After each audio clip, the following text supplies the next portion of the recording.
जय हिंद दोस्तों।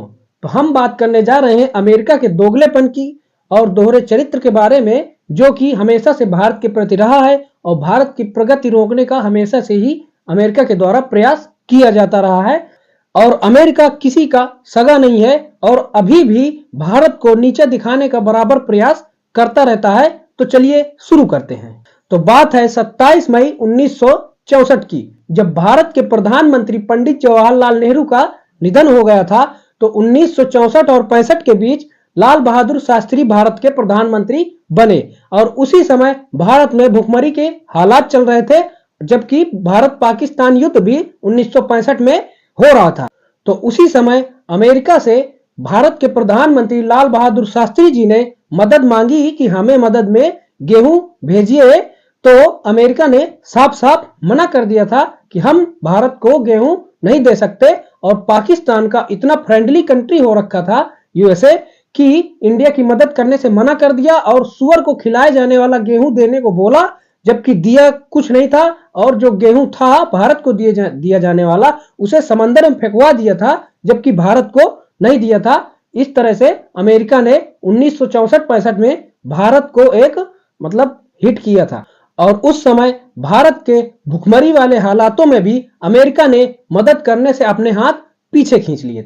और फिर 1971 में जब भारत पाकिस्तान युद्ध हुआ, तो यूएस के प्रेसिडेंट हुआ करते थे रिचर्ड निक्सन, जो कि चीन के साथ मिलकर पाकिस्तान को फुल सपोर्ट किया करते थे भारत के खिलाफ लड़ने में। और उसी समय भारत के प्रधानमंत्री हुआ करती थी श्रीमती इंदिरा गांधी, जो कि मॉस्को के साथ एक ट्रीटी साइन कर रखी थी, जिसमें कि शांति और मित्रता, और एक ये भी था कि अगर हिंदुस्तान पर हमला हुआ तो मॉस्को पर हमला माना जाएगा और रूस अपनी नेवी या सेना को भारत के डिफेंस में भेजेगा।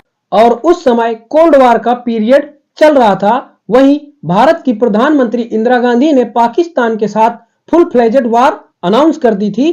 तो पाकिस्तान के सपोर्ट में अमेरिका आ गया और वहीं चीन भी पाकिस्तान के ही सपोर्ट में आ गया। तो फिर अमेरिका ने अपने सुप्रसिद्ध टास्क फोर्स 74 सातवां बेड़ा प्लस ब्रिटेन के HMS ईगल युद्धपोत के साथ भारत में आक्रमण करने को सोचा और HMS ईगल को अरब सागर और सातवां बेड़ा को लेकर बंगाल की खाड़ी में आ गया। और भारत को जब इस बात का पता चला, तो फिर भारत ने USSR से मदद मांगी। तो फिर सोवियत संघ ने अपनी नौसेना के 40वें बेड़े को भारत की मदद के लिए भेजा, जिसमें कि परमाणु पनडुब्बियों के साथ साथ डिस्ट्रॉयर शामिल थे, जो कि परमाणु हथियारों से लैस थे। और आकर उन्होंने अमेरिका के 7वें बेड़े को घेर लिया। और उस समय सोवियत संघ की नौसेना सीधे सीधे अमेरिका से भारत की सुरक्षा में भिड़ने के लिए तैयार थी और अमेरिका को सीधे सीधे चेतावनी दे दी थी कि अगर आपने एक कदम बढ़ाया तो सीधा सीधा मुकाबला अब सोवियत संघ की नौसेना से होगा। तो ब्रिटेन के कमांडर ने अमेरिका को कहा कि सर, हम लेट हो गए और सोवियत संघ भारत की मदद करने पहले पहुंच चुका है, अब हमें अपने पैर यहां से वापस ही लेने होंगे। और उस समय सोवियत संघ के डर से अमेरिका को अपने कदम पीछे हटाने पड़े। वहीं भारत ने मौका पाकर पाकिस्तान के 2 टुकड़े कर दिए और ईस्ट पाकिस्तान को बांग्लादेश बना दिया। और फिर जब बात आई भारत को एक परमाणु शक्ति संपन्न राष्ट्र बनाने की, तो फिर से अमेरिका के कान खड़े हो गए और अमेरिका भारत के प्रोग्राम को रोकने का अथक प्रयास करने लगा, जबकि भारत ने PTBT पर हस्ताक्षर कर रखे थे कि हम कभी परमाणु बम का परीक्षण नहीं करेंगे। और वहीं अमेरिका को हमेशा से यह शंका थी कि कहीं भारत परमाणु बम न बनाने लग जाए।